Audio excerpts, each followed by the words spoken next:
नमस्कार।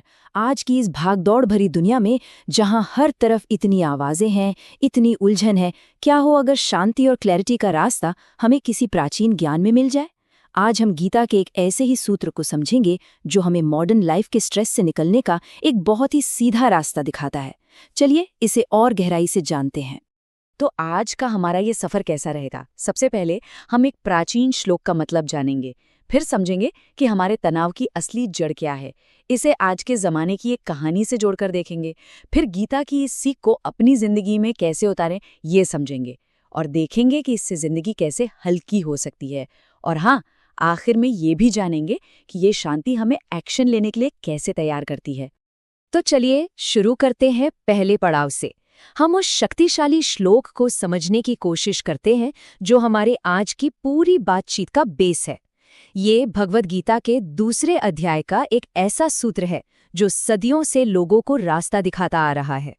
यवनर्थोदपाने सर्वत्र संप्लुतोऽधुके तावान सर्वेषु वेदेषु ब्राह्मणस्य विजानतः। चलिए एक पल रुककर इन शब्दों की गहराई को महसूस करते हैं। हो सकता है सुनने में ये थोड़ा मुश्किल लगे, है ना?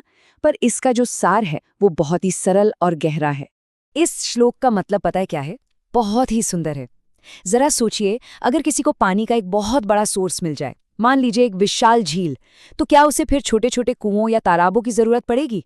बिल्कुल नहीं। ठीक इसी तरह जब किसी को जीवन का परम ज्ञान या असली सिद्धांत समझ आ जाता है, तो उसे छोटे छोटे अलग अलग ज्ञान के टुकड़ों के पीछे भागने की जरूरत ही नहीं पड़ती। सब कुछ अपने आप में आसान हो जाता है। अच्छा, तो हमने इस प्राचीन ज्ञान को तो समझ लिया, पर सवाल ये है कि ये हमारी आज की सबसे बड़ी प्रॉब्लम यानी स्ट्रेस और कंफ्यूजन, इससे कैसे जुड़ा है? आखिर हम इतना परेशान और ओवरवेल्म्ड महसूस करते ही क्यों हैं? कभी ऐसा महसूस हुआ है कि हम जितनी ज्यादा जानकारी इकट्ठा करते हैं, उतने ही ज्यादा कंफ्यूज हो जाते हैं? हम हर दिन नए कोर्स, नई किताबें, नए एक्सपर्ट्स को ढूंढते रहते हैं, लेकिन फिर भी मन में खालीपन और उलझन सी बनी रहती है। ऐसा होता क्यों है? और देखिए, समस्या की जड़ यही है। हम उस एक बड़ी झील को खोजने के बजाय अनगिनत छोटे छोटे कुओं से पानी भरने में लगे हुए हैं। हर कोई हमें एक अलग सलाह दे रहा है और हम हर किसी के पीछे भाग रहे हैं। इससे होता क्या है, हमारे अंदर एक न खत्म होने वाला प्रेशर और इनसिक्योरिटी बन जाती है कि कहीं हम कुछ जरूरी चीज मिस तो नहीं कर रहे हैं, या आवाज कुछ जानी पहचानी लगती है ना?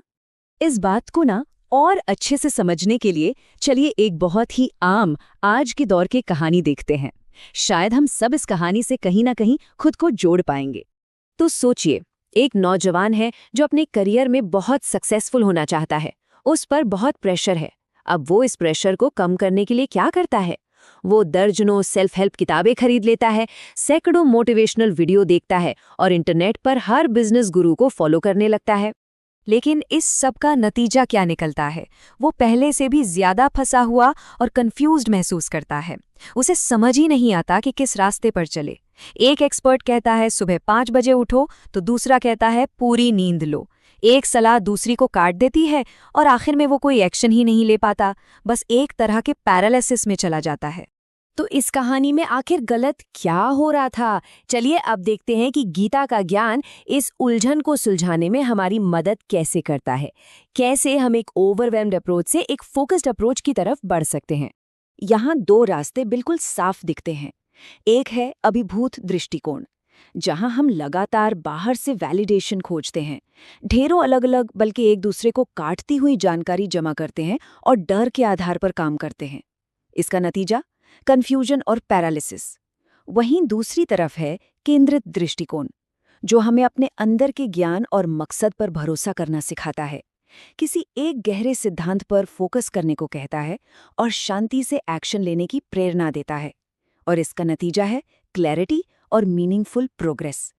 और जब हम इस फोकस्ड अप्रोच को अपनाते हैं ना, तो हमारी जिंदगी अपने आप हल्की और सरल होने लगती है। तो अब देखते हैं कि इस एक सिद्धांत को अपनाने के फायदे क्या क्या हैं। इस रास्ते पर चलने से सबसे पहले तो हमेशा अप टू डेट रहने का जो मेंटल प्रेशर है वो खत्म हो जाता है। वो फोमो यानी फियर ऑफ मिसिंग आउट का डर निकल जाता है। रोज की जिंदगी आसान और हल्की महसूस होने लगती है। मन में एक गहरी शांति और क्लैरिटी आती है और हमारी एनर्जी फालतू चीजों से हटकर उन कामों में लगती है जो सच में जरूरी हैं। लेकिन यहाँ एक बहुत जरूरी बात समझनी होगी। गीता का ज्ञान हमें सिर्फ शांत होकर बैठने के लिए नहीं कहता।